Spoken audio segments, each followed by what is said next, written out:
Thank you, Mr. Chairman. Before we begin today's conversation, I do want to comment on the decision by Senate Republicans to once again attempt to raise families' costs and take away their health care, this time to fund tax cuts for massive corporations and the rich, while using the bipartisan agreement that Chairman Alexander and I and members of this committee reached as nothing more than political cover. First, let's be clear about the policy. Tacking Alexander Murray onto the partisan Republican tax reform effort is like trying to put a fire out with penicillin. It will not do anything to help. The Alexander Murray bill was intended to lower costs and stabilize the market, but millions of people will still be left paying more and losing coverage if Senate Republicans sabotage families' health care to help millionaires and billionaires get more tax breaks they probably don't need.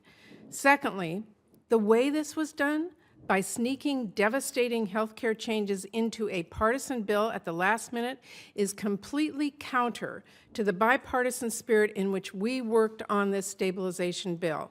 Many of us agreed, in the wake of the partisan repeal efforts earlier this year, that jamming partisan policy through before anyone has a chance to see it is absolutely not the right way to get things done. And it is especially disappointing to see this happen because in working on our bill and reaching agreement, we proved that we can work together under regular order and find common ground.